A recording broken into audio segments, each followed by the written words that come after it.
Hey, what's going on everybody? It's ETAPRIME back here again. I'm going to try to make this one quick, but recently I've been playing a lot of Overwatch 2 on the AYANEO Air Pro, and I really wanted to show you how it performs on this device because I was actually really impressed. Now, if you're not familiar with the AYANEO Air Pro, this is powered by a Ryzen 7 5825U. We've got 8 cores, 16 threads, and built-in Vega 8 graphics.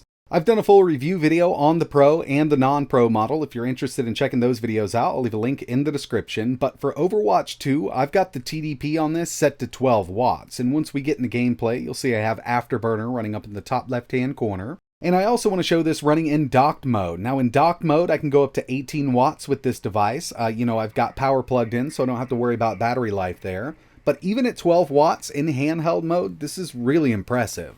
When it comes to the settings used here, we're at 720p, medium, that's what it defaults to, and I've got dynamic resolution scale turned on. Basically, the only thing that I've changed from the default settings is that frame cap, just so we can push it beyond 60 FPS, but like I always mention with these handhelds, just turn VSync on, kind of lock it at that refresh rate. It's going to save on power and battery life.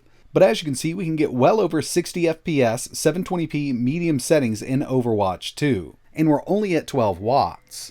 Now when I say we're only at 12 watts, that's what the CPU's TDP is set at. Total system power consumption here is around 28 watts. And with these same settings, but VSync turned on, it pulls around 20 watts from that battery. So close to 2 hours of gameplay out of it while we're set up like this with VSync on.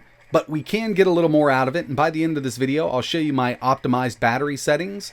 But before we do that, I want to show you how this performs in dock mode at 1080p. Next thing I wanted to show you was performance in docked mode. And by docked mode, I mean basically having power and HDMI plugged in. That way we don't have to worry about battery life and we can take that TDP up. So if we go into ISpace from here, we've got Pro mode. And from here, we can actually go up to 18 watts. This is what I would run it at. I've got the resolution set at 1080p, and we'll get into some gameplay real quick. I'll show you exactly what settings we're using. Alright, so here we are in dock mode, 18 watts, and if I head over to options here, we can see that we're at 1080p. I've got dynamic resolution scale turned on. Frame rate set to custom. My desired frame rate is 60 with this game here, up to 300. VSync is off for now, and we're still at medium settings. So let me go ahead and get back into some gameplay here. Alright, keep an eye on Afterburner up in the top left hand corner. We may get some dips under 60 at 1080p, medium settings even at 18 watts. But I'd say if we locked VSync on, this might give us a nice steady 60 at 1080.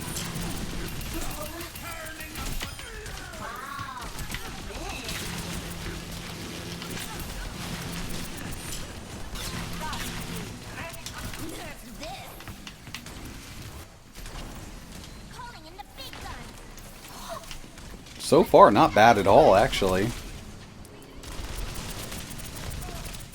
Okay, so what I've done here is just turn VSync on so we can try to lock it at a nice steady 60 FPS here.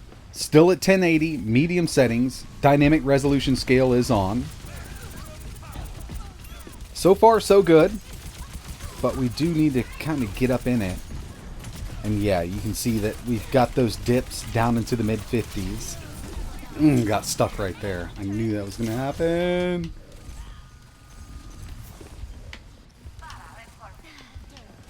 Thank you. And that resolution scale is trying its hardest to kind of keep up, just to keep it right there at 60. But overall, not that bad, given that we're running this at 1080p. And if I dropped a few of those medium settings down below, I'd be fine with this at 1080.